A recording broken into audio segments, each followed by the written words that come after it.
بسم اللہ الرحمن الرحیم۔ الرسالہ کتاب کی ہم سٹڈیز کر رہے ہیں کہ جو امام شافعی رحمۃ اللہ علیہ نے علم الفقہ کے میتھڈالوجی پہ انہوں نے پوری ڈسکشن کی، تو اس کے بارے میں جو بھی آپ کے ذہن میں سوالات آ رہے ہوں بلا تکلف ای میل کر لیں کہ میں نے تلخیص کی ہوئی امام شافعی رحمۃ اللہ علیہ کی اس بک کی، اور پچھلے لیکچر میں ہماری ڈسکشن چل رہی تھی خبر واحد، تو کافی لمبی ڈسکشن ہوئی، لیکن ایک بار ضروری ہے کہ خبر واحد ہے کہ جو اکا دکا آدمی نے کوئی رسول اللہ صلی اللہ علیہ وسلم کے بارے میں کوئی بات بیان کی، اور اس میں آپ کے ارشادات بھی ہو سکتے ہیں، عمل بھی ہو سکتے تھے، تو اس میں امام شافعی رحمۃ اللہ علیہ نے بنیادی اصول یہ ڈسکس کیے تھے کہ جس میں یہ کہ حدیث جن لوگوں کے نام سے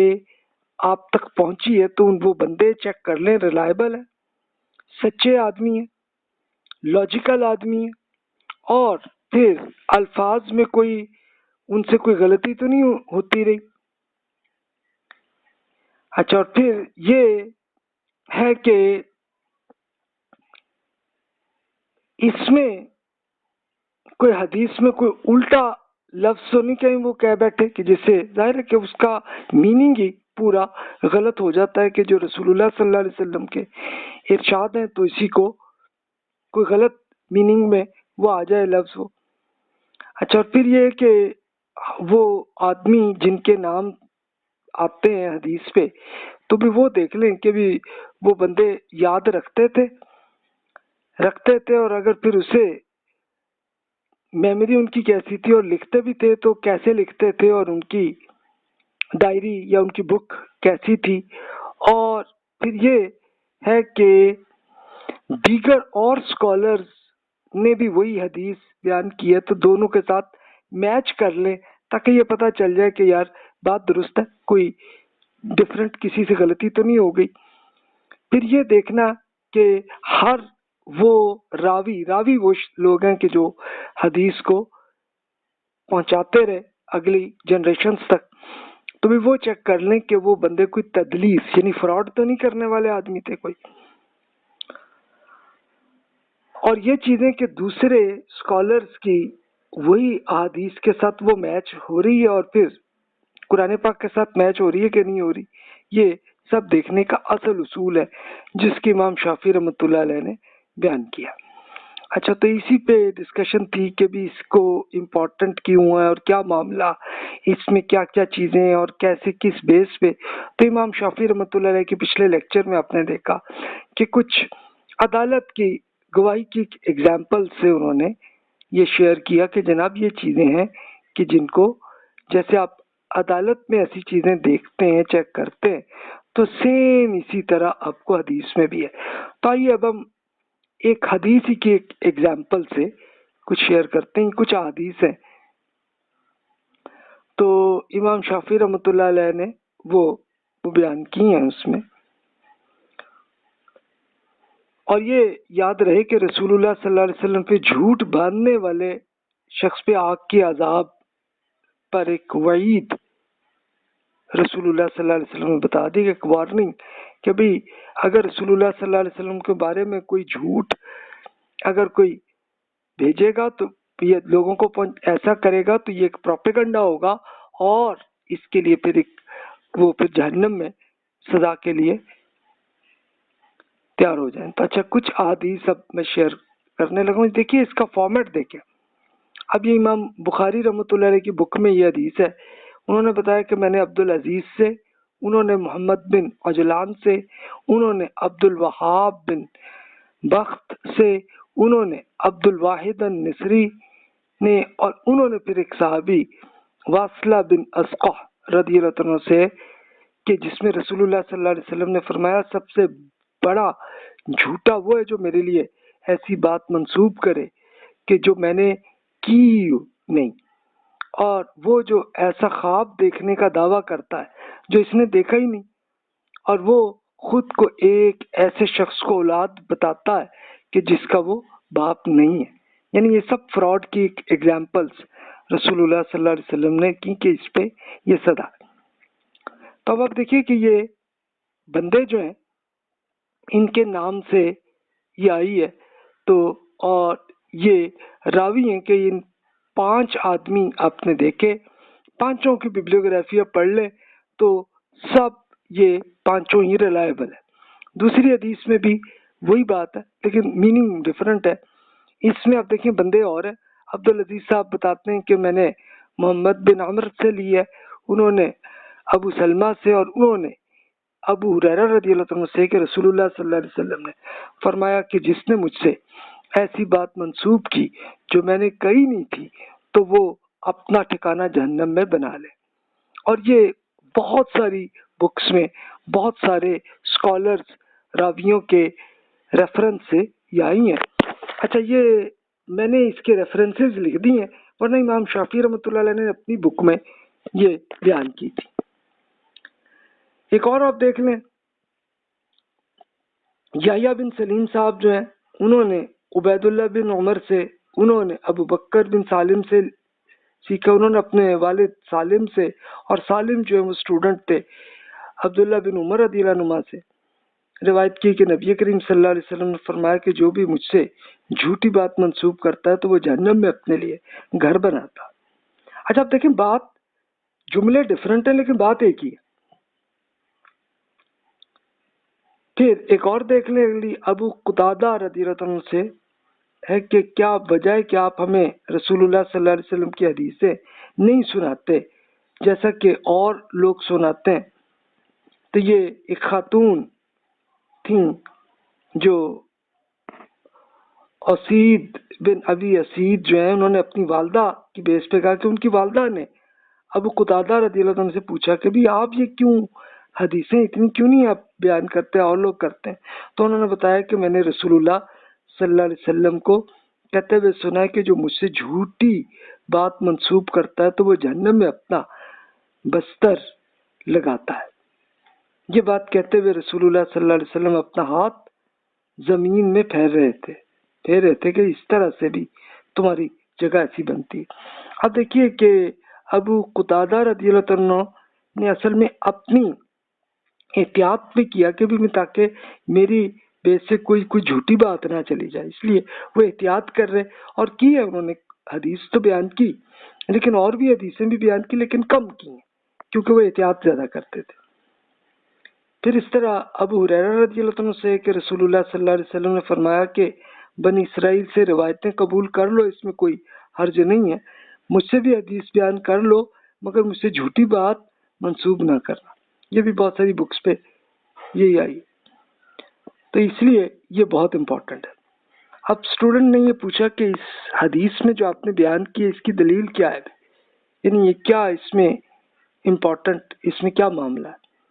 تو امام شافعی نے کہا کہ بھی دین کے علم سے یہ معلوم ہوتا ہے کہ نبی کریم صلی اللہ علیہ وسلم کسی کو کبھی بنی اسرائیل سے جھوٹی بات روایت کرنے کا حکم تو نہیں دے سکتے تھے. جب آپ نے بنی اسرائیل سے روایت کرنے کی اجازت دی تو اس کا مطلب یہ تو نہیں ہے کہ ان سے کوئی جھوٹی روایت بھی ان سے ایکسیپٹ کر لیں. ان کی روایتیں قبول کرنے کی یہ اجازت اس روایت کے بارے میں کہ اس کا سچا یا جھوٹا ہونا قبول کرنے کا ہمیں علم نہیں. اچھا یہ کیا ہے, یہ دیکھیں بائبل کے اندر بنی اسرائیل نے پوری ہسٹری لکھی ہوئی ہے, تو لیکن اس میں اب انہوں نے پورے کوئی ریفرنسز نہیں دیے ہوئے کہ کس آدمی نے کہاں سے یہ انفارمیشن آئی اور کس اسکالر نے اس کو اس بک میں لکھا, کچھ نہیں, بس بائبل میں اوور آل لے لیا. تو اس لیے رسول اللہ صلی اللہ علیہ وسلم نے فرمایا کہ بھی اس میں سے آپ ایکسیپٹ کر لیں, دیکھ لیں, ہاں لیکن یہ وہی چیز ہی چیک کریں, وہی دیکھ لیں کہ جو قرآن اور تورات کے ساتھ میچ کر رہی نہیں ہے تو پھر آپ ایکسیپٹ نہ کریں اس میں. پھر امام شافعی کہتے ہیں کہ اسی طرح آپ نے اس شخص کی روایت قبول کرنے کی اجازت نہیں دی جس کا جھوٹا ہونا مشہور اور معروف آدمی. آپ نے جو خود اسے جھوٹ منسوب کرنے والے کو جھوٹوں میں سے ایک جھوٹا قرار دیا. یعنی یہ اس لیے امپورٹنٹ ہے کہ کوئی جھوٹ جو بھی کرے اور فراڈ کرے تو اس سے ہمیں بچنا ہی چاہیے نا. اس آدمی سے دور ہی رہنا چاہیے۔ پھر آپ نے یہ بھی فرمایا مجھ سے حدیث بیان کرو لیکن جھوٹ بالکل منسوب نہ کرنا کوئی اس میں،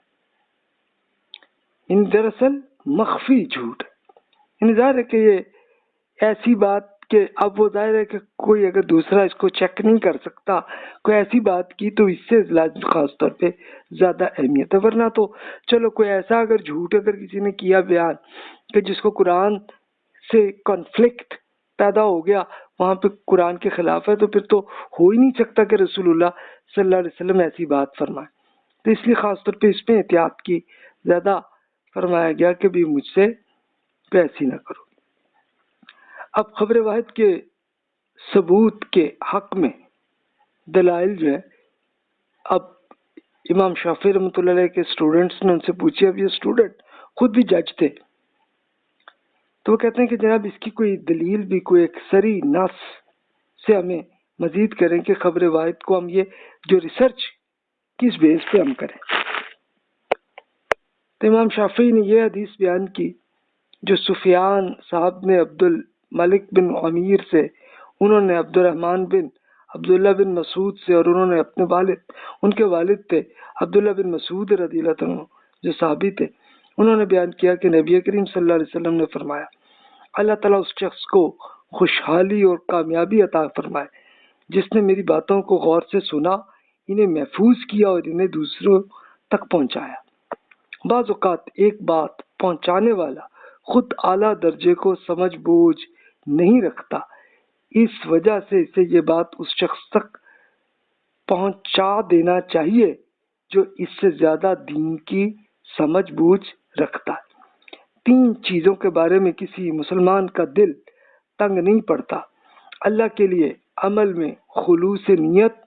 مسلمانوں کی خیر خواہی، اور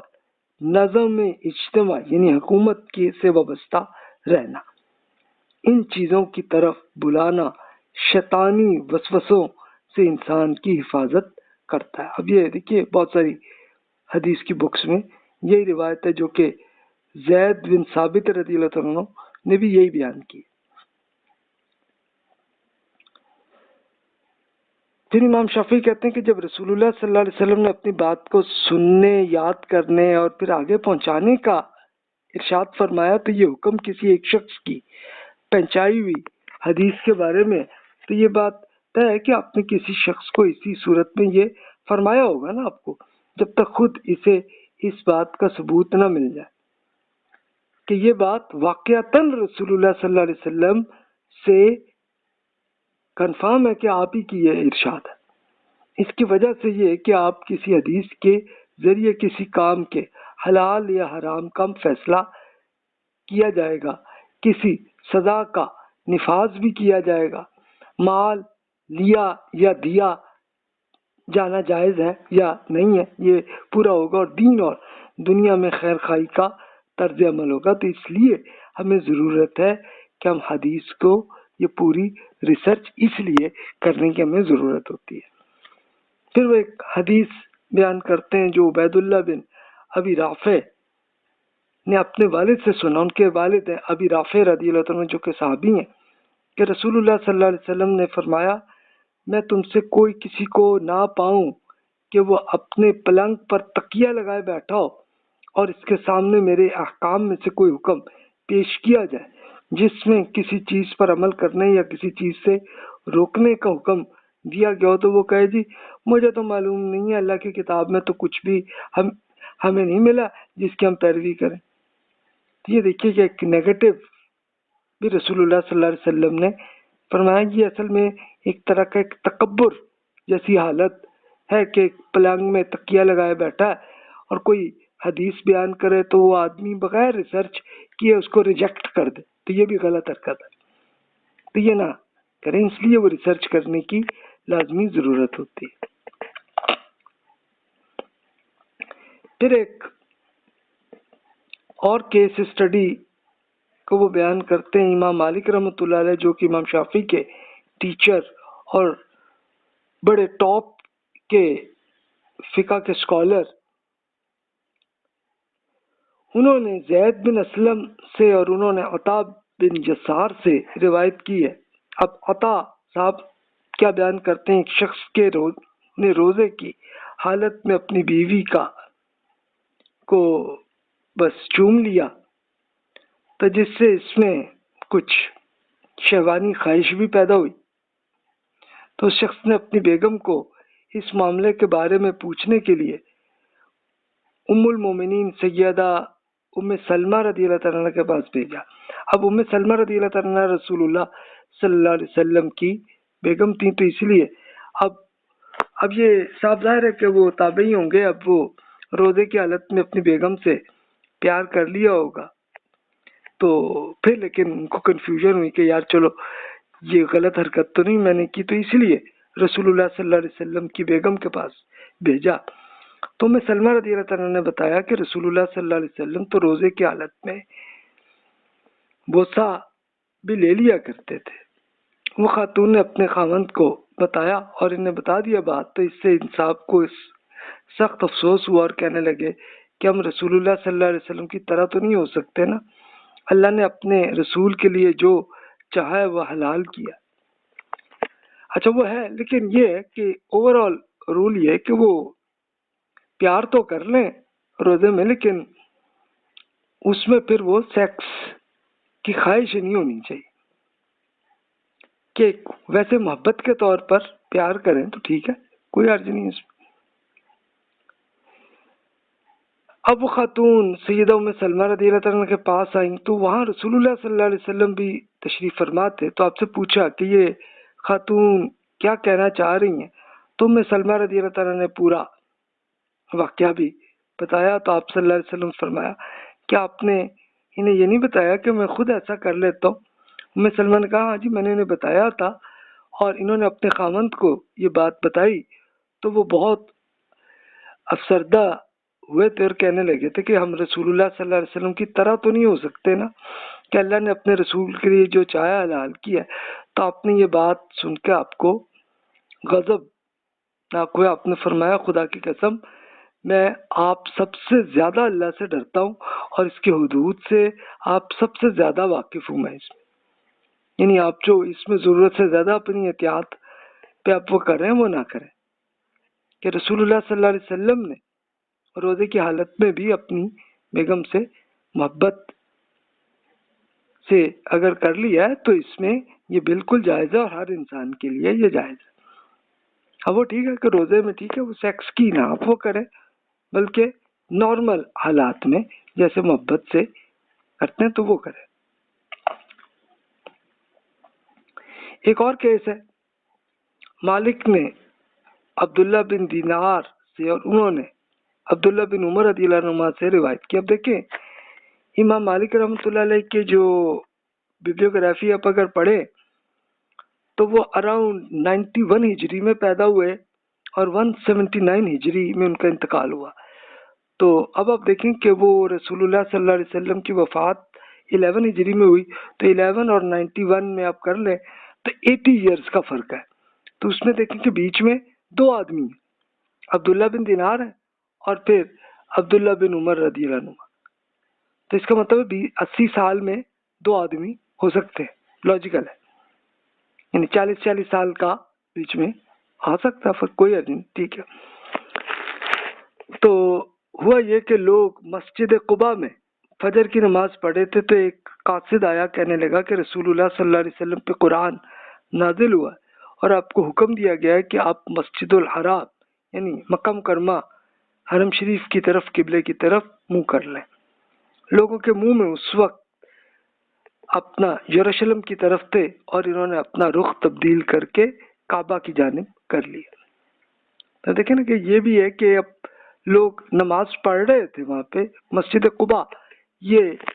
مسجد نبوی سے آلموسٹ کوئی 6-7 کلومیٹر دور ہے، اور رسول اللہ صلی اللہ علیہ وسلم کے زمانے میں یہ ہوتا تھا ذرا، یہ ظاہر ہے کہ وہ لوگ یا تو پیدل آتے تھے یا پھر اونٹ یا گدے یا گھوڑے اسی پہ ہی آتے تھے۔ تو اب رسول اللہ صلی اللہ علیہ وسلم پر جب یہ وحی قرآن کی آئی تو ظاہر ہے کہ رسول اللہ صلی اللہ علیہ وسلم نے اپنی نماز کے اندر یہ وہی آئی تھی، تو آپ نے اپنی نماز میں ہی اپنا رخ جو ہے چینج کیا تھا، تبدیل کیا تھا قبلے کا، اور پھر اس کے بعد ایک صحابی کو اسپیشل ایک قاصد کے طور پر قبا میں بھی بتایا کہ بھئی اب اگلی نماز آپ نے ایسے پڑھنی ہے، تو جب وہ اس ٹائم پڑھ رہے تھے نماز اور انہوں نے بھی چینج کیا۔ اچھا، اس میں یہ میں عرض کر دوں، یہ امپورٹنٹ معاملہ تھا کہ آپ اگر پاکستان انڈیا میں اگر آپ قبلہ کا منہ آپ کا مکہ کی طرف ہے تو اس سے ملتا جلتا ہی تھوڑا سا معمولی سے ہی فرق ہے کہ جو یروشلم سے ہے، لیکن رسول اللہ صلی اللہ علیہ وسلم مدینہ میں تھے اور مدینہ میں یروشلم آتا ہے شمال میں اور مکہ آتا ہے جنوب میں، یعنی اس طرح سے بالکل چینج ہوا تھا۔ اب اس کے لیے گوگل میپ میں آپ ذرا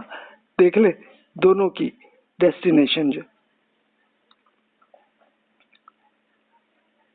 تو امام شافعی رحمۃ اللہ علیہ اس میں کہتے ہیں کہ جی اہل قبا انصار میں سب سے پہلے ایمان لانے والے صحابہ تھے اور وہ سب فقہی امور میں ماہر لوگ تھے۔ وہ لوگ اس قبلے کی جانب منہ کر کے نماز پڑھ رہے تھے، اور جس کی طرف منہ کرنے کا اللہ نے حکم دیا تھا وہ لوگ ایسا تو نہیں کر سکتے تھے کہ بغیر کنفرم پوری ہوئے کہ تو وہ قبلہ چینج کرتے۔ ان کی ملاقات بھی رسول اللہ صلی اللہ علیہ وسلم سے ابھی نہیں ہوئی تھی، تو اور نہ ہی انہوں نے قبلے کی تبدیل کا کہیں قرآن میں ابھی رسول اللہ صلی اللہ علیہ وسلم سے سیکھا تھا، لیکن جو قاصد آئے تھے وہ بھی صحابی تھے جو رسول اللہ صلی اللہ علیہ وسلم نے قبا میں بھیجا تھا جن کو، تو ان کو کنفرم ہو گیا کہ ٹھیک ہے وہ بندے وہ بھی صحابی ہیں اور بڑے ریلائبل ہیں، تو ٹھیک ہے انہوں نے اسی لیے ان لوگوں نے نماز اپنے اس میں چینج کر لی۔ ایک اور حدیث امام شافعی رحمۃ اللہ علیہ ایک اور ایگزامپل کرتے ہیں مجھے۔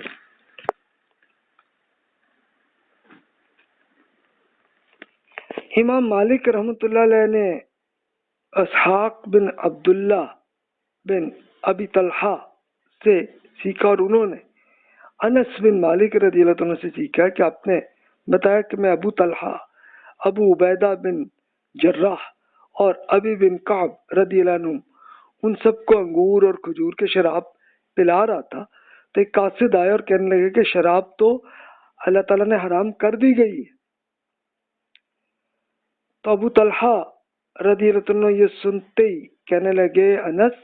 اٹھیے اور شراب کے ان سب مٹکوں کو توڑ دیجیے۔ میں نے پتھر کے ایک برتن کو اٹھایا اور اس کے تیندے سے شراب کے مٹکوں پر ضرب لگا کر انہیں توڑ دیا تھا۔ اب دیکھیے کہ ظاہر ہے کہ وہ بھی گواہ رسول اللہ صلی اللہ علیہ وسلم کے قاصد آئے تھے، تو کنفرم ہو گیا کہ وہ ٹھیک ہے وہ بڑے ریلائبل صحابی تھے،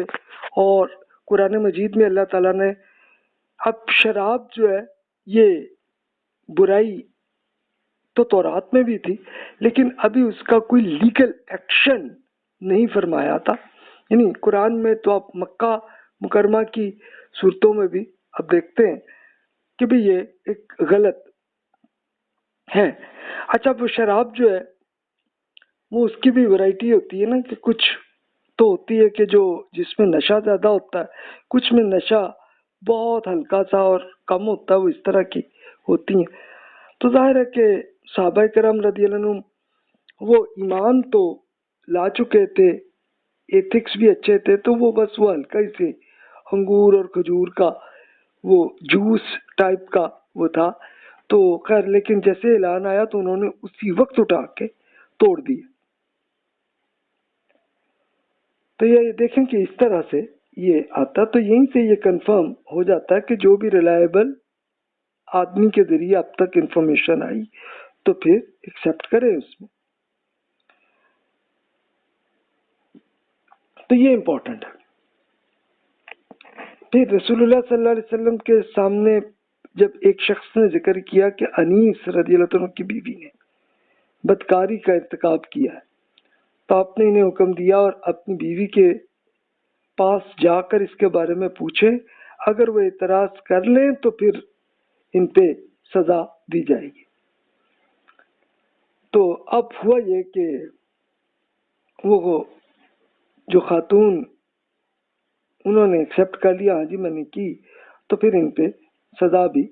دی۔ اب ظاہر ہے کہ اگر وہ خاتون نہ مانتی اسے تو پھر تو جو صاحب نے آ کے یہ ایک طرح کا عدالت پہ یہ پہنچی تھی تو پھر تو ان صاحب کو سزا پڑتی پھر اس میں، لیکن اب خاتون نے خود ایکسیپٹ کیا کہ ہاں جی مجھ سے غلطی ہوئی ہے، ٹھیک ہے، اور اس کے لیے سزا دی۔ اب اس میں امام شافعی رحمۃ اللہ علیہ نے ایک غلطی یہی ہوئی کہ اس کو رجم کا لفظ انہوں نے کر دیا، حالانکہ ایکچولی قرآن مجید میں وہی ہے کہ جو مرد خاتون کے لیے 100 کوڑے کی سزا ہے، اور کوڑے بھی رسول اللہ صلی اللہ علیہ وسلم نے بتایا تھا بھی اتنا سخت نہ ہو، ایسا نہ ہو کہ بس ہاتھ جو آپ کے کندھے تک ہی آئے، اس سے اوپر نہ آئے، یعنی ایک طرح کا سائیکولوجیکل قسم کی سزا یہی تھی۔ اور رجم کے کیس ان لوگوں پہ تھے کہ جنہوں نے ایک باقاعدہ ریپ اور اس طرح کے کیس کیے تھے۔ اچھا، ایک اور حدیث امام شافعی کو پیش کرتے ہیں، یہ عمر بن سلیم بتاتے ہیں کہ انہوں نے اپنی والدہ سے یہ روایت کی۔ اب ان کی والدہ وہ بیان کرتی ہیں کہ ہم لوگ مینا میں تھے، یعنی وہ حج کے لیے وہیں ہوں گی، اور سیدنا علی رضی اللہ عنہ اونٹنی پر سوار آئے اور کہنے لگے کہ رسول اللہ صلی اللہ علیہ وسلم نے یہ فرمایا ہے کہ یہ 10 سے 13 ذوالحج کھانے پینے کے دن ہے، اس میں کوئی روزہ نہ رکھے۔ پھر علی رضی اللہ عنہ پر یہ پیغام لوگوں کو درمیان پکار پکار کر پہنچاتے ہوئے اونٹنی سے اترے۔ اب دیکھیے کہ لوگ جو ہے وہ ہے نا کہ بھی حج کر رہے ہیں تو چلو روزہ بھی بیچ میں ہی کر لیں، تو اب رسول اللہ صلی اللہ علیہ وسلم کو یہ ان کا معلوم ہوا تو آپ نے ان کو بتایا۔ اب ظاہر ہے کہ اب وہ پریکٹیکلی ایک ایک آدمی کو حاجی کو بتانا ایک مشکل تھا نا، تو علی رضی اللہ عنہ کو ایک رسپانسبلٹی دی کہ سب کو بتائیں بھائی۔ اب یہ دیکھیں کہ ایک گواہی کے طور پر انہوں نے کیا، تو اب علی رضی اللہ عنہ کا سب صحابہ کرام جانتے تھے کہ وہ بہت ریلائبل صحابی ہیں، تو اس لیے وہ سب کے سب سمجھ آئے کہ بھی ٹھیک ہے، یہ حج کے پیریڈ کے اندر یہ یہاں پہ روزہ جائز نہیں ہے، یعنی 10 11 12 13 ذوالحج میں روزہ جائز نہیں ہے، کہ یہ عید کے دن اصل میں۔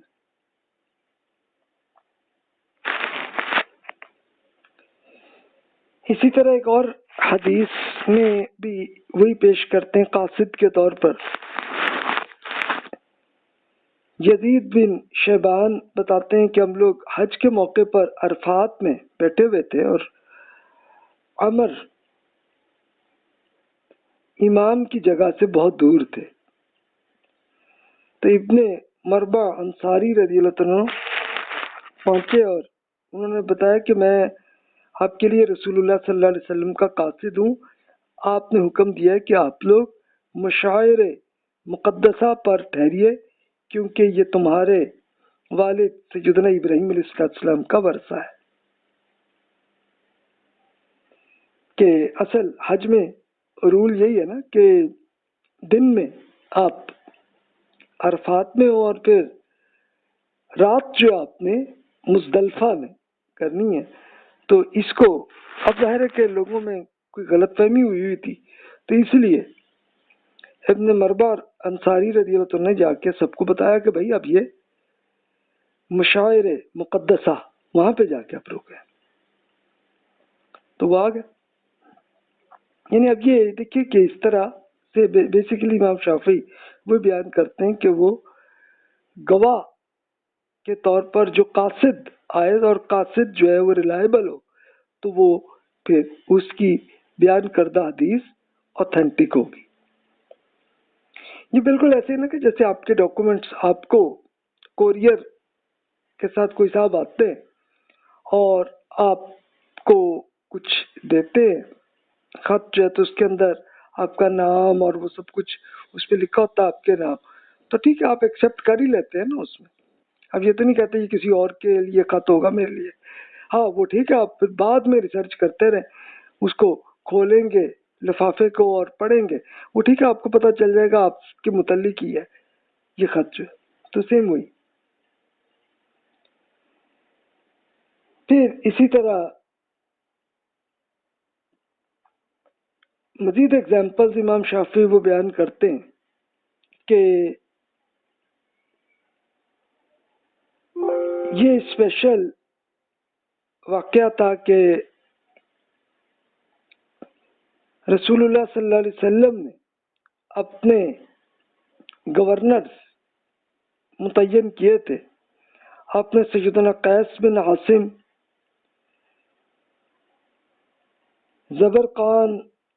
زبرقان بن بدر اور ابن نویرہ رضی اللہ عنہ کو اپنے قبائل پر حاکم مقرر کیا تھا، کیونکہ وہ لوگ ان کے دیانتداری سے سب واقف تھے. بحرین کا وقف آیا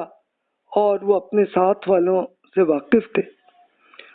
تو رسول اللہ صلی اللہ علیہ وسلم نے سیدنا سعید بن عاص رضی اللہ عنہ کو ان کے ساتھ بھیجا ایز اے گورنر یا کنسلٹنٹ، جو بھی ہوگا سچویشن ویسے لے جا کے. اب ظاہر ہے کہ وہاں کے اس کے قبیلے کے جو بھی ہیڈ، بلکہ وہاں کے بادشاہ تھے، وہ بادشاہ اپنی جگہ رہے، لیکن سعید رضی اللہ عنہ وہاں کے کنسلٹنٹ کے طور پہ ایکسپلین کرتے رہے. پھر اسی طرح معاذ بن جبل رضی اللہ عنہ کو رسول اللہ صلی اللہ علیہ وسلم نے یمن کے کچھ ایریے کو گورنر مقرر کیا، اور وہ اپنے ساتھیوں کے ساتھ باغیوں کی سرکوبی بھی کریں. یہاں پہ وہاں کے لوگوں کو اللہ تعالیٰ کے فرائض کی تعلیم دیں، ان سے لازمی زکوٰۃ بھی وصول کریں، اور پھر سیدنا معاذ رضی اللہ عنہ کو کہ علم، مرتبہ اور دیانتداری کے باعث یہ مقام دیا. جس کسی کو بھی رسول اللہ صلی اللہ علیہ وسلم نے گورنر مقرر کیا تو انہیں حکم دیا کہ اپنے زیر نگیں لوگوں کے لیے اللہ تعالیٰ کی لازم کردہ یعنی زکوٰۃ اور صدقات وصول کریں. ان دیانتدار لوگوں میں سے کوئی ایک بھی ایسا نہیں تھا کہ جس سے لوگوں نے کہا کہ چونکہ آپ ایک ہی ہیں تو اس لیے ہم آپ کو یہ رقم ہم کیوں دیں جی، ہم نے تو رسول اللہ صلی اللہ علیہ وسلم سے سنا نہیں، بلکہ وہ قاصد کے طور پہ ایک باقاعدہ انفارمیشن کے ساتھ وہ آئے تھے. اور ایکچولی یہی تھے کہ یہ اصل میں زکوٰۃ وہاں سے کلیکٹ کرتے تھے، اور پھر سب سے پہلے اسی قبیلے کے یا اسی علاقے کے جو غریب لوگ ہیں اس میں وہ ڈیوائڈ کرتے تھے. پھر بھی بچت ہونی، پھر بھی اگر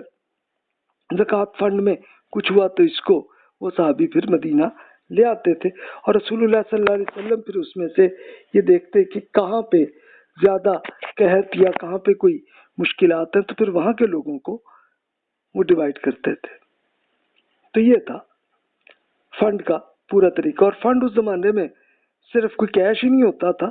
بلکہ ایون جو پروڈکٹس ہیں جیسے گندم ہے، چاول ہے، اس طرح کی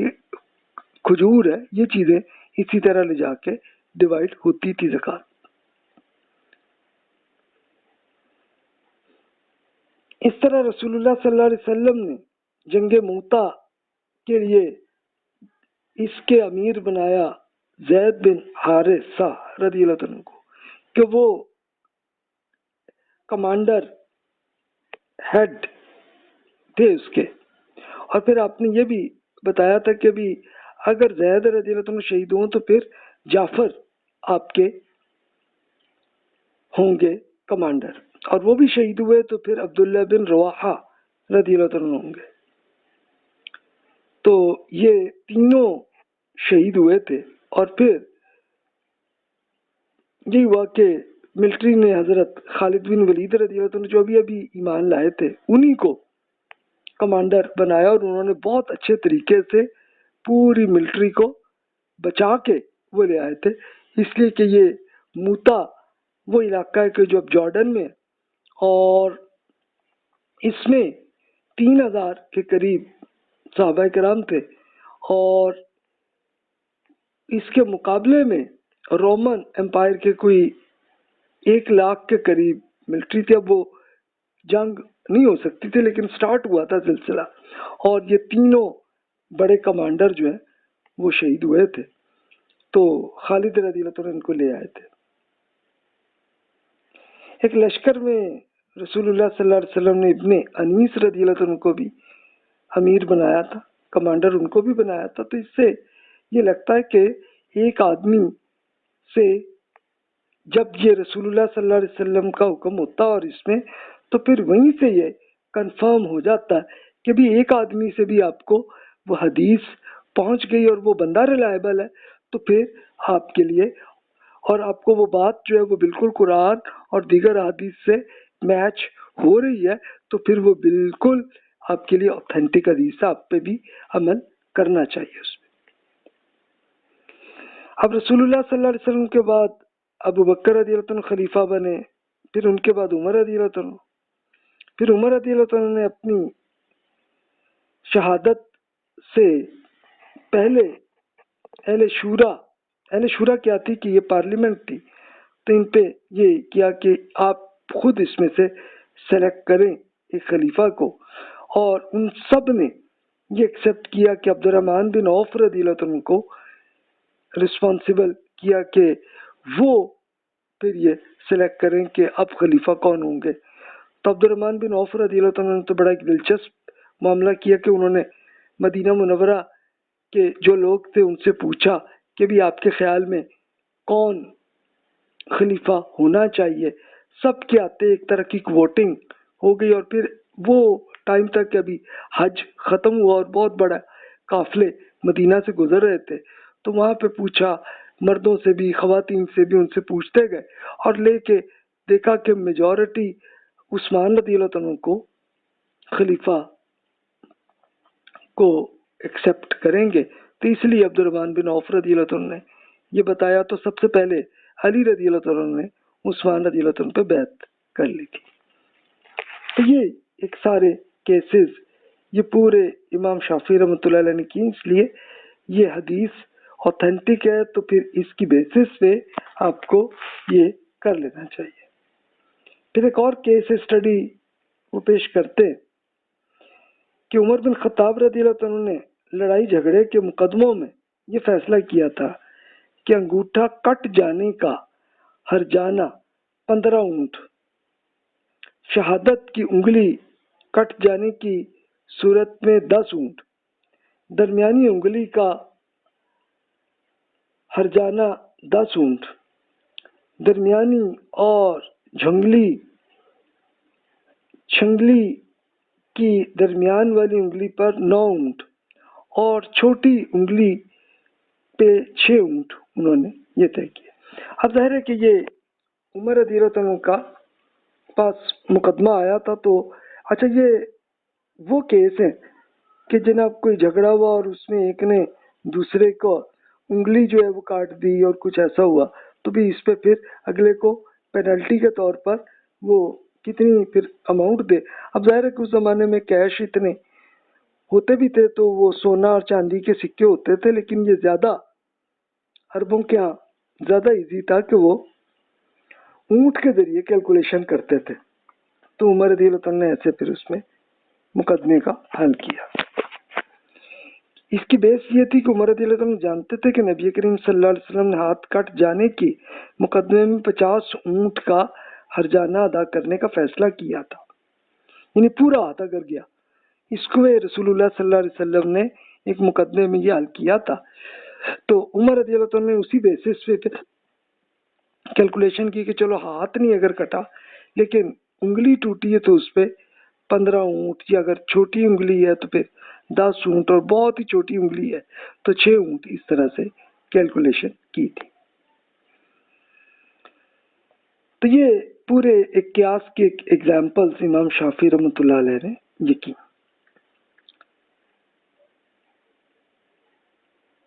عمر بن حزم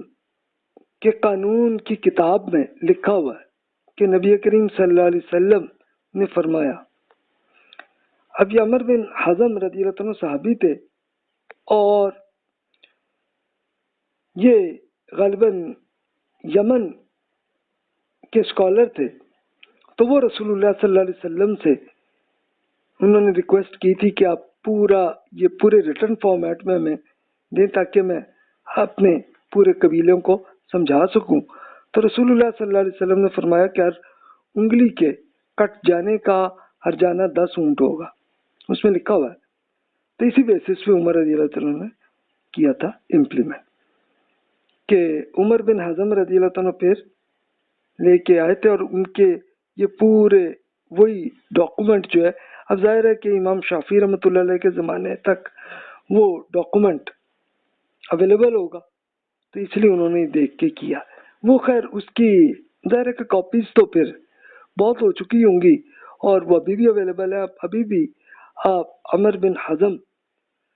کا جو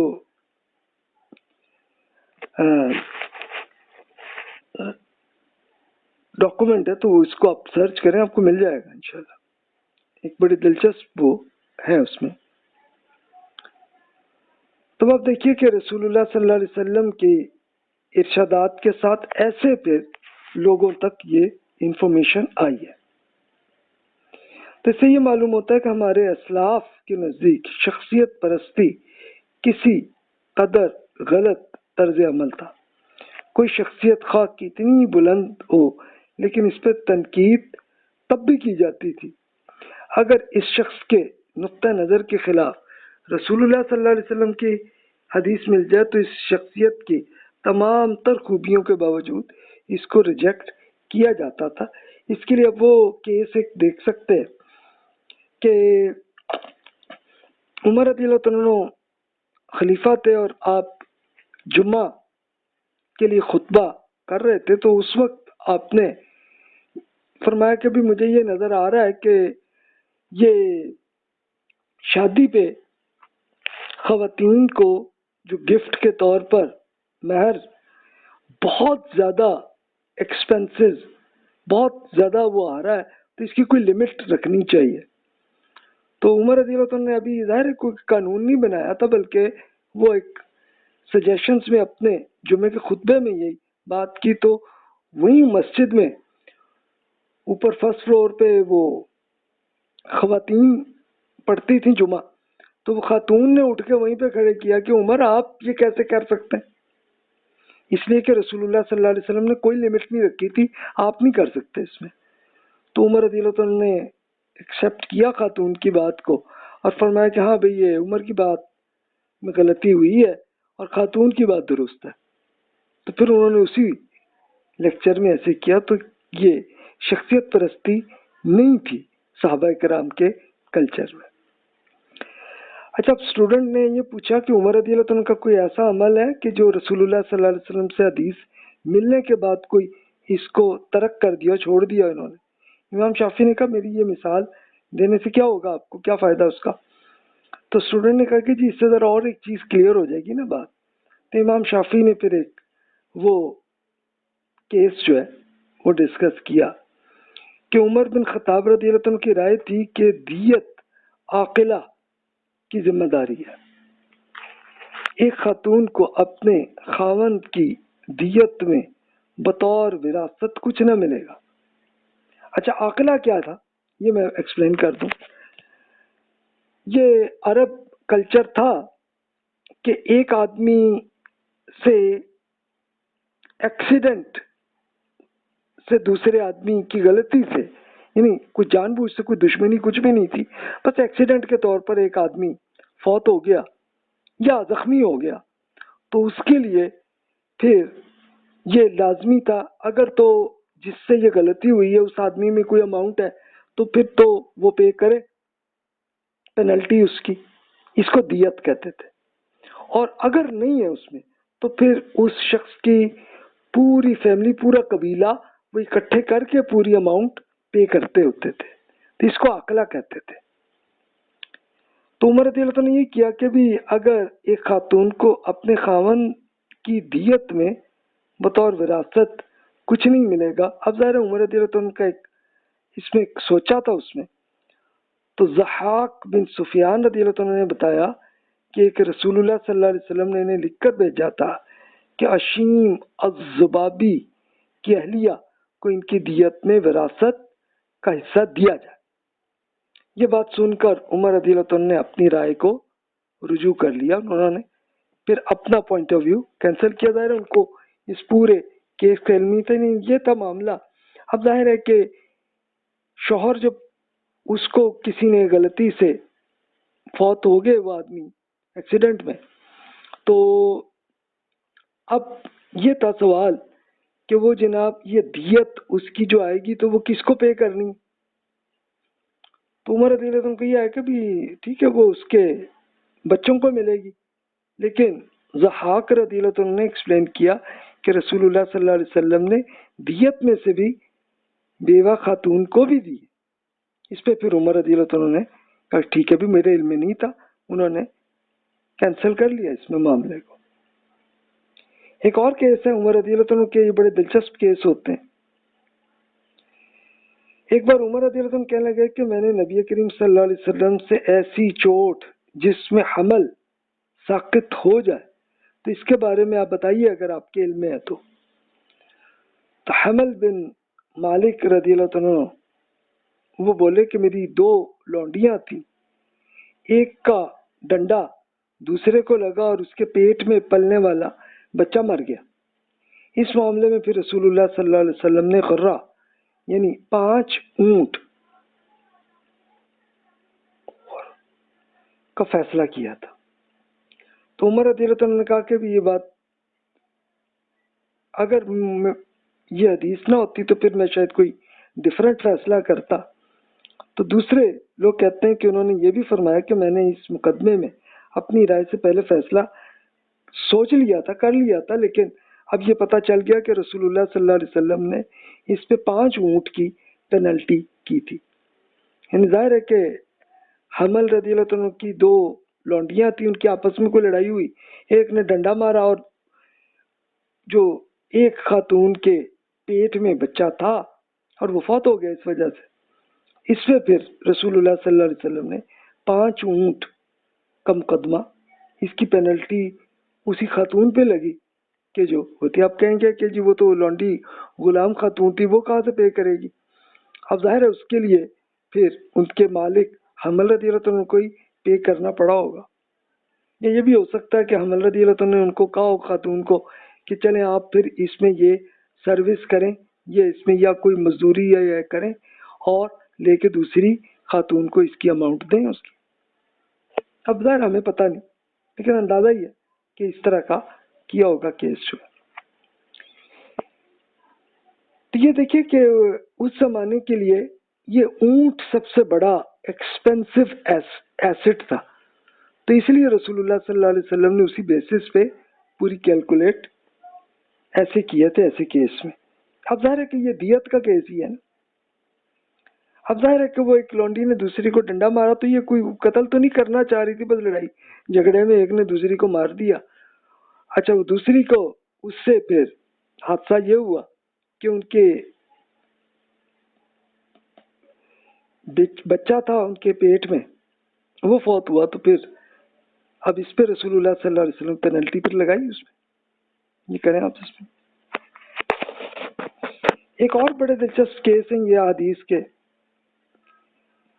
اس پہ کہ اب عمر بن خطاب رضی اللہ عنہ نے سیدنا عبد الرحمن بن عوف رضی اللہ عنہ سے حدیث طاعون زدہ علاقے میں سے مت جاؤ، تو وہ سن کے واپس آ گئے۔ اچھا یہ کیا کیس تھا کہ ایک بڑی ملٹری گئی ہوئی تھی جارڈن میں، کیا وہ رومن امپائر کے ساتھ جنگ کا معاملہ چل رہا تھا، بہت سا حصہ جارڈن کا، سیریا کا، فلسطین کا بڑا حصہ فتح کر چکے تھے۔ تو اب ظاہر ہے کہ بیچ میں ٹائم آ جاتا ہے نا کہ بیچ میں جنگ نہیں ہوتی، تو اب ملٹری اس میں اپنا سٹیمنا ٹھیک کر رہے ہوتے ہیں صحت، تو اس میں طاعون اس ایریے میں آ گیا تھا، اور یہ ایریا جارڈن کے ایریے میں ہے، وہاں پہ تھا۔ تو اس میں عمر رضی اللہ عنہ کی مدینہ میں تھے، آپ نے فوراً خط لکھا کہ ابھی آپ یہ فوراً آپ اس علاقے سے نکل آئے، طاعون زدہ علاقے میں مت جائیں آپ۔ اب عبد الرحمن بن عوف رضی اللہ عنہ کی جو ان کی ملٹری تھی تو وہ جارڈن میں نہیں ہوگی، کسی اور جگہ پہ ہوگی، اس لیے ان کو روکا کہ بھی نہ جائے، کیونکہ اسی طاعون میں بڑے صحابہ کرام رضی اللہ عنہ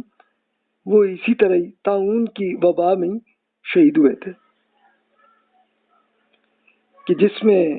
عبد الرحمن اسپیشلی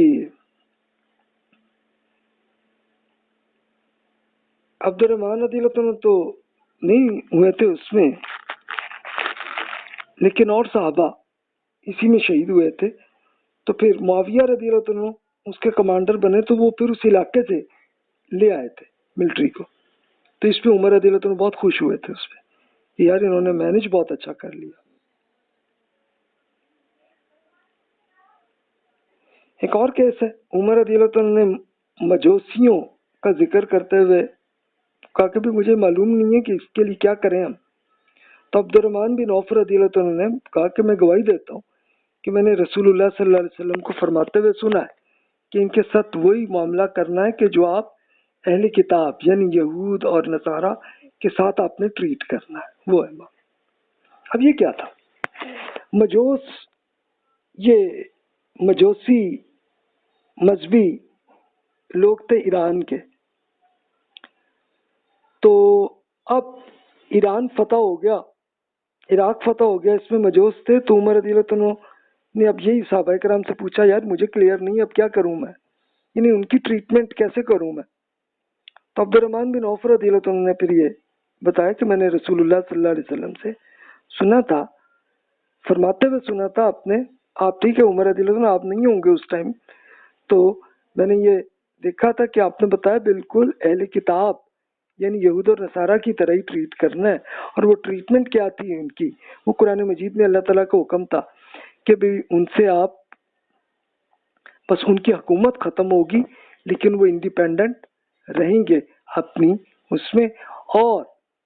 پھر یہ کہ سال میں ایک جزیہ وہ ادا کریں گے۔ جزیہ کیا تھا؟ ایک ٹیکس تھا، سال میں ہر شخص کو یہ پے کرنا تھا، یعنی یہ جسٹ کنفرم کرنے کے لیے کہ یار ہم سرنڈر ہیں، بس صرف یہ بات تھی، ورنہ اپنے مذہبی معاملات میں انڈیپینڈنٹ تھے۔ تو اس کے لیے جیسے وہ روایت پھر پیش کرتے مجالہ کا، کہ انہوں نے بتایا کہ عمر رضی اللہ عنہ مجوسیوں سے جزیہ بھی وصول نہیں کرتے تھے، کیونکہ عبد الرحمن بن عوف رضی اللہ عنہ سے یہ بات پتہ نہ چلتی تو نبی کریم صلی اللہ علیہ وسلم نے خلیج فارس کے قریب واقع حجر کے مجوسیوں سے بھی جزیہ وصول کرنے کا حکم نہ دیا ہوتا۔ یعنی ایکچولی یہ کون سا علاقہ ہے خلیج فارس؟ یہ وہی سمندر ہے نا کہ جو عراق ایران دونوں کے ساتھ ساتھ جو چلتا ہے، اور اس کے دوسری طرف اپوزٹ سعودی عرب کا علاقہ ہے، پھر عرب امارات بھی ہے، عمان بھی ہے۔ تو یہ تھا کہ اس زمانے میں مجوس جو ہیں وہ عرب علاقے میں بھی رہتے تھے، اور رسول اللہ صلی اللہ علیہ وسلم کی حکومت وہاں تک بن گئی تھی۔ بحرین جو آج کل کا تو جزیرہ ہے، لیکن اس زمانے میں یہ پورا سعودی عرب کا جو ایسٹ کا جو ایریا یہ سارے کو کہتے تھے۔ تو اس پہ رسول اللہ صلی اللہ علیہ وسلم نے جزیہ وہاں پہ نہیں فرمایا تھا کہ ان سے نہیں لینے، تو اسی لیے عمر رضی اللہ عنہ نے بھی پھر نہیں لیے، وہ ایران عراق میں بھی نہیں لیے ان سے۔ تو امام شافعی یہ کہتے ہیں کہ یہ وہ حدیث میں نے لکھی ہے تو اس میں سند منقطع ہے، یعنی ٹوٹی ہوئی ہے، یعنی اس میں ایگزیکٹ وہ پورے راویوں کے نام صحیح کنفرم نہیں ہے۔ تو میں نے یہ حدیث کو متصل ملی ہوئی سند سے بھی ملی ہے کہ جس میں پورے نریٹرز ان سب کے پورے نام جس میں موجود ہے، میں وہاں کی بیس پہ آپ سے بات کر رہا ہوں۔ اب ظاہر ہے کہ ورنہ اگر بیچ میں ایک چین آف نریٹرز اس میں سے کوئی ایک بندہ بیچ میں غائب ہے اس کا نام، تو پھر اس حدیث کو ہم ضعیف یعنی ویک کرتے ہیں، تو پھر وہ ایکسیپٹیبل نہیں ہوتی۔ تو اس لیے امام شافعی نے ایکسپلین کیا اس میں۔ پھر وہ بیان کرتے ہیں کہ عمر رضی اللہ عنہ نے مجوسیوں سے معاملہ عبد الرحمن بن عوف رضی اللہ عنہ کی حدیث کی بیس پہ یہ کیا کیونکہ قرآن مجید میں تو اللہ تعالیٰ نے جو میں نے وہی عرض کیا سورہ توبہ میں اللہ کا حکم یہی ہے نا، من الذین اوتوا الکتاب حتی یعطوا الجزیۃ عن ید وہم صاغرون، اہل کتاب کے بارے میں حکم سے یہ ہے کہ وہ اپنے ہاتھ سے جزیہ ادا کرے اور ماتحت بن کے رہیں، یعنی سرنڈر ہو کے رہیں، تو ادروائز پھر جنگ ہوگی ان سے۔ تو یہی ہوا کہ اب وہ اہل کتاب کے ساتھ معاملہ یہی چلتا تھا۔ اچھا، اس کے لیے کوئی اماؤنٹ بہت بڑی نہیں ہوتی تھی، یعنی ہر آدمی اگر وہ امیر آدمی ہے تو عمر رضی اللہ عنہ نے ان سے 20 دینار یا 100 دینار اس طرح ایک سال میں ایک بار کا ٹیکس یہ پے کرے۔ اچھا، جو غریب آدمی ہے تو اس کے لیے صرف 10 دینار کے درمیانے لیول کا، اور ایک بالکل غریب آدمی ہے تو اس کے لیے صرف 2 دینار سال میں ایک بار، اور بہت ہی غریب ہے کہ وہ بالکل اس قابل نہیں ہے تو اس کو چھوڑ دیتے تھے کچھ ان سے۔ تو یہ جزیہ اس طرح سے چلتا تھا۔ تب اسٹوڈنٹ نے یہ پوچھا کہ عمر رضی اللہ عنہ نے ایک شخص سے حدیث سن کر ایک دوسرے سے یہ بات کنفرم کی تھی، تو امام شافعی نے کہا کہ عمر رضی اللہ عنہ نے دوسرے شخص سے پہلے کی بیان کردہ حدیث کو کنفرم کرنے کے لیے ان 3 میں سے ایک وجہ ایک بیس ہے، یعنی آپ کہتے ہیں نا کہ ابھی اور راویوں کے اور فردر آپ دیکھ لیں، اس میں تو عمر رضی اللہ عنہ نے تو ایک ہی صحابی پہ ایکسیپٹ کر لیا تھا، تو ایسا کیوں ہے؟ تو انہوں نے بتایا کہ بھی آپ محتاط رہنا چاہتے تھے، اگر حدیث سے ایک شخص کی خبر سے بھی کنفرم ہو گئی، ثابت ہو گئی، تو پھر 2 صحابہ سے اور مضبوط ہوتی، لیکن وہ ایک سے بھی کافی مضبوط ہے، اس لیے کہ عبد الرحمن بن عوف رضی اللہ عنہ بھی صحابی ہیں، تو اس لیے ٹھیک ہے نا، اور وہ بہت ہی ریلائبل صحابی اور بڑے عالم صحابی، اس لیے عمر رضی اللہ عنہ نے ایکسیپٹ کیا۔ اور دوسری یہ بھی ہے کہ آپ حدیث سنانے والوں سے واقف نہیں تھے، تو اس لیے آپ اس وقت رکے ہوئے رہے، ورنہ یہ کہ ایک دوسرے ایسے شخص نے وہی بات نہ بتائی ہوتی تو جسے بات آپ جانتے تھے، یعنی عمر رضی اللہ عنہ کو ہو سکتا ہے آپ کو پہلے علم ہو، لیکن بس ان کو کنفرم نہ ہو، کنفرم کرنے کے لیے تو اس لیے ایک اور صحابی سے پوچھ لیا تو کنفرم کر لیا۔ اور تیسری وجہ یہ بھی ہو سکتی ہے کہ حدیث بیان کرنے والا ایسا شخص ہے جس کی دی ہوئی خبر اس کے نزدیک ناقابل قبول ہو، یعنی اگر ایسا ہو تو پھر آپ کو دوسرے راوی کی پوچھنی پڑے گی، ورنہ اگر تو پتہ ہے کہ وہ بالکل اوتھینٹک ریلائبل پرسن ہے تو پھر ٹھیک ہے، پھر تو مسئلہ ہی نہیں ہے۔ اب اسٹوڈنٹ نے یہ پوچھا کہ عمر رضی اللہ عنہ نے ان میں سے کس وجہ سے ایسا کیا، تو امام شافعی نے کہا کہ جہاں تک سیدنا ابو موسیٰ اشعری رضی اللہ عنہ کی بیان کردہ حدیث ہے، وہ احتیاط کے باعث ہے کہ وہ ابو موسیٰ اشعری رضی اللہ عنہ کو قابل اعتماد اور دیانتدار سمجھتے تھے، اسی لیے اس بیس پہ ان کی اس حدیث کو ایکسیپٹ کیا۔ ان کا جی اس کی کوئی دلیل آپ دیں اس میں فردر، تو امام شافعی ایک اور حدیث کی کرتے ہیں کہ عمر رضی اللہ عنہ نے ابو موسیٰ اشعری رضی اللہ عنہ سے کہا کہ میں آپ کے بارے میں شک نہیں کرتا، لیکن مجھے یہ ڈر ہے کہ لوگ رسول اللہ صلی اللہ علیہ وسلم سے جھوٹی باتیں منسوب نہ کریں گے۔ تو اب یہ دیکھیں کہ اسی بیسس پہ عمر رضی اللہ عنہ نے کیا کہ بھی اسی لیے عمر رضی اللہ عنہ احتیاط یہی کرتے تھے کہ وہ اگر ایک صحابی سے کوئی حدیث ملی تو وہ دوسرے صحابیوں سے بھی پوچھتے تھے، دوسرے نے بھی بتایا تو چلو کنفرم ہو گیا، تو یہ بس اوتھینٹک کرنے کے لیے عمر رضی اللہ عنہ احتیاط کرتے تھے۔ تو اصل بات یہ تھی پوری کہ عمر رضی اللہ عنہ تو عمر، عقل، دیانتدار اور مرتبے میں انتہائی مقام رکھتے ہیں، اس کے لیے پھر یہ دیکھیں کہ یہ مثال امام شافعی نے قرآن مجید کی بیان کی اپنے انبیاء کرام علیہ السلام کے لیے کہ جب اللہ تعالیٰ نے جس کی گواہی دے دی جن پہ، تو پھر وہ تو بہت ہی ریلائبل ہوئے نا، جیسے ارشاد ہوا بسم اللہ الرحمن الرحیم انا ارسلنا نوحا الی قومی، ہم نے نوح کو ان کی قوم کی طرف بھیجا رسول کے طور پہ۔ پھر اسی طرح آپ نے ایک اور یہ بھی فرمایا وَأَوْحَيْنَا إِلَىٰ إِبْرَاهِيمَ وَإِسْمَاعِيلَ، ہم نے ابراہیم اور اسماعیل کی طرف وہی بھیجی، یعنی یہ بھی کنفرم ہو گیا یہ دونوں نبی ہیں۔ پھر اسی طرح وَإِلَىٰ عَادٍ أَخَاهُمْ هُودًا، کہ ہم نے قوم عاد کی طرف ان کے بھائی ہود علیہ السلام کو مبعوث کیا، پھر اسی طرح قوم سمود کے لیے حضرت صالح علیہ السلام کو کیا، پھر ہم نے مدین کی طرف ان کے بھائی شعیب علیہ السلام کو اللہ نے کیا۔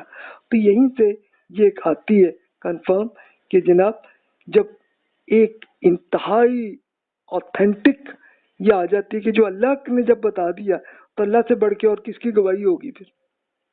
پھر اسی طرح اللہ تعالیٰ نے حضرت لوط علیہ السلام کے معاملے میں کیا، جس کا ترجمہ ہے کہ لوط کی قوم نے رسولوں کا انکار کیا، تو جب ان کے بھائی لوط علیہ السلام نے ان سے کہا کہ تم اللہ تعالیٰ سے ڈرتے نہیں ہو کہ میں تمہاری طرف امانت دار رسول بنا کے بھیجا ہوں، اللہ تعالیٰ سے ڈریں اور میری اطاعت کر لیں۔ اس طرح رسول اللہ صلی اللہ علیہ وسلم کے بارے میں آپ نے ارشاد فرمایا، یہ بھی قرآن مجید ہی کی بیس پہ ہی ہے۔ قرآن مجید میں انا اوحینا الیک کما اوحینا الی نوح، یعنی اے محمد ہم نے آپ کی طرف وحی کی ہے جیسا ہم نے نوح علیہ السلام کی طرف وحی کی تھی۔ وما محمد الا رسول قد خلت من قبلہ الرسل، محمد تو ایک رسول ہے، آپ سے پہلے بہت سے رسول گزر چکے، کہ رسول اللہ صلی اللہ علیہ وسلم اللہ کے رسول ہیں۔ تو یہ اس سے بڑھ کے کیا کنفرم گارنٹی ہو جائے گی کہ قرآن میں اللہ تعالیٰ نے بتا دیا ان کا۔ تو یہ ایگزامپل ہے کہ یہاں سے کہ یہ کنفرم ہوتی ہے کہ جو ریلائبل جو آدمی گواہ دے رہا ہے تو وہ کتنا ریلائبل ہے۔ تو اب جو اللہ تعالیٰ کا گواہ ہے تو پھر تو اس سے بڑھ کے بڑی اوتھینٹک کوئی چیز نہیں ہو سکتی۔ اور انسان ہے جہاں تک، تو انسانوں میں دیکھ لیں، ان کی ببلیوگرافی دیکھ لیں، پتہ چل جائے کہ جناب وہ کس حد تک ریلائبل ہے، کس حد تک نہیں ہے۔ ایک اور کیس دیکھ لیتے ہیں، اب ہم اینڈ کر رہے ہیں اسی چیپٹر کو۔ سیدہ فریہ بنت مالک بن سنان رضی اللہ عنہ بیان کرتی ہیں، آپ کہتی ہیں آپ کے خاوند اپنے غلاموں کو لینے کے لیے شہر سے باہر گئے اور قدوم کے مقام پر انہیں پکڑ لیا اور انہوں نے ان کے خاوند کو قتل کر دیا۔ تو آپ نبی کریم صلی اللہ علیہ وسلم سے پوچھنے کے لیے آئیں کہ کیا آپ بنی خدرہ میں اپنے میکے میں جا سکتی ہیں؟ تو آپ نے ارشاد، تو انہوں نے پھر عرض کیا کیا میں اپنے میکے واپس جا سکتی ہوں، کیونکہ میرے خاوند نے میرے لیے کوئی مکان میرے لیے نہیں چھوڑا تھا۔ تو رسول اللہ صلی اللہ علیہ وسلم فرمایا ہاں آپ جا سکتی ہیں بالکل۔ میں واپس پلٹی تو ابھی میں آپ کے گھر یا ابھی مسجد ہی میں تھی، تو آپ نے مجھے واپس بلایا، فرمایا آپ کیا کہہ رہی تھیں؟ انہوں نے کہا کہ جی میں خاوند ابھی قتل ہوئے اور کوئی ان کا گھر جو ہے میرے نہیں ہے اس میں۔ تو آپ نے فرمایا کہ اپنے خاوند کے گھر ہی میں آپ رہیے کہ عدت پوری کرنے کے لیے، یہاں تک کہ کتاب اللہ کی مدت پوری ہو جائے، اور وہ کیا ہے بیوہ خاتون کے لیے 4 ماہ 10 دن۔ بعد میں سیدنا عثمان رضی اللہ عنہ نے کہ حکومت میں ایک مقدمہ ایسا ہی آیا تھا، تو آپ نے میرے پاس کسی کو بھیج کر مجھ سے پوچھا تو میں نے پورا بتایا تھا، تو اسی بیسس پہ عثمان رضی اللہ عنہ نے ایسے ہی پھر بتایا کہ ٹھیک ہے ابھی اب ظاہر ہے کہ وہ ان خاتون کا اپنا گھر نہیں تھا، لیکن خاوند نے اپنے گھر میں رکھا ہوا تھا، تو پھر اس میں وہی جو عدت کا پیریڈ ہے بیوہ خاتون کی وہاں تک رہے۔ یعنی مراد یہی ہے اصل میں کہ وہ شادی نہیں انہوں نے کرنی، اور پھر اتنے دن تک رہیں عدت کے حد تک شوہر کے گھر میں۔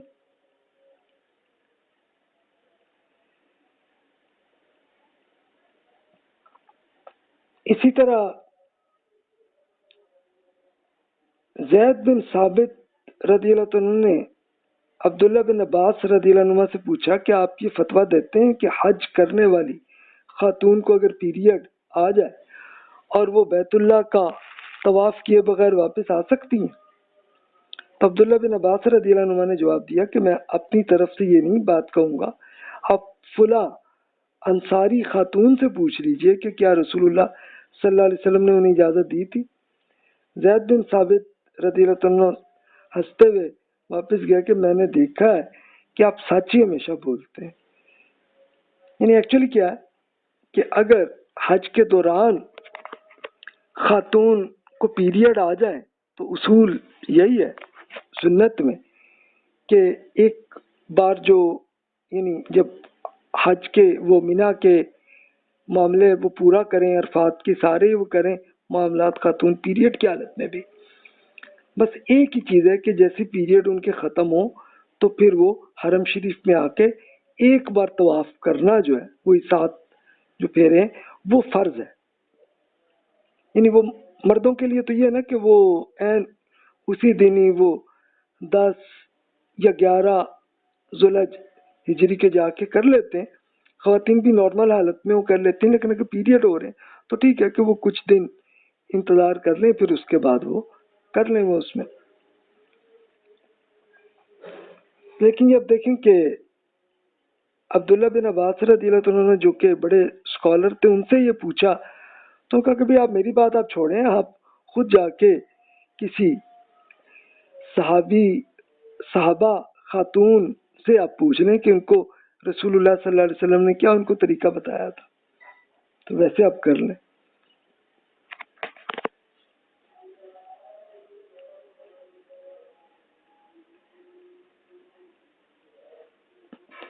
ایک اور دلچسپ کیس ہے کہ سعید بن جبیر رضی اللہ عنہ کرتے ہیں کہ میں نے ایک بار عبداللہ بن عباس رضی اللہ عنہ سے پوچھا کہ نوفا لبکالی کا یہ خیال ہے کہ سیدنا موسیٰ اور خضر علیہ السلام کا واقعہ جن موسیٰ کا ذکر ہوا ہے تو وہ بنی اسرائیل والے حضرت موسیٰ علیہ السلام نہیں تھے بلکہ کوئی اور موسیٰ کوئی آدمی تھے. تو عبداللہ بن عباس رضی اللہ عنہ نے بتایا کہ یہ دشمن خدا جھوٹ بول رہا ہے، قرآن میں اللہ تعالیٰ نے حضرت موسیٰ علیہ السلام کا ذکر کیا ہے. تو مجھے سیدنا ابی بن کعب رضی اللہ عنہ نے بتایا کہ رسول اللہ صلی اللہ علیہ وسلم نے لیکچر میں فرمایا تھا کہ موسیٰ بن خضر کے واقعے کا پورا ذکر کیا تھا جو قرآن مجید میں اس سے کنفرم ہے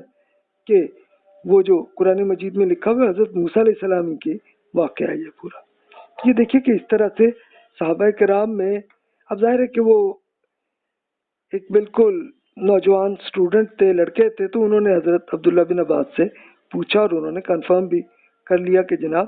یہ ہے اس میں. تو جناب اس طرح سے چیزیں ہوتی ہیں ری چیک کرنے کی، تو اس کی بہت اہمیت ہوتی ہے. تو اس لیے احادیث کی اب امام شافعی رحمۃ اللہ علیہ نے اس پورے اصل کیس اسٹڈیز سے انہوں نے پورا ایکسپلین کیا کہ جناب احادیث کو ایسے بیسس پہ آپ ری چیک کریں اور کنفرم کر لیں، تو پھر کنفرم ہی کریں، پھر اس میں عمل بھی تو کریں نا اس میں. تو اصل اصول یہی ہے. تو یہ اس میں امپورٹنٹ ہے. اب ظاہر ہے کہ امام شافعی رحمۃ اللہ علیہ سے فردر کوشچن بھی کرتے رہے ان کے اسٹوڈنٹس جو کہ خود جج تھے، تو امام شافعی رحمۃ اللہ علیہ نے وہی ایکسپلین کیا. لیکن باقی چیزیں آپ خود بک میں پڑھ لیجئے گا کہ کس بیسس پہ ہی انہوں نے فرمایا. تو انشاءاللہ اب یہاں پہ ہم اس لیکچر کو یہاں پہ ختم کرتے ہیں. اصول یہی ہے کہ حدیث میں جو کوئی 1-2 آدمیوں سے وہ آئی ہو تو اس کو ری چیک کر لیا کریں. تو بس بات اتنی ہے. تو جناب یہاں پہ آ کے یہ علوم الحدیث کا ختم ہوتا ہے. انشاءاللہ اگلے لیکچر میں ہم پھر اجماع، قیاس، اجتہاد اور اختلاف رائے یہ چیپٹرز اگلے چلیں گے اگلے لیکچرز میں. تو جناب جو بھی کوشچنز ہیں آپ بلا تکلف آپ ای میل کر لیجئے کہ جو میرے سامنے آپ کو یہ نظر آئے گا. ای میل جو ہے ایڈریس تو آپ ای میل کر سکتے ہیں. السلام علیکم ورحمۃ اللہ وبرکاتہ.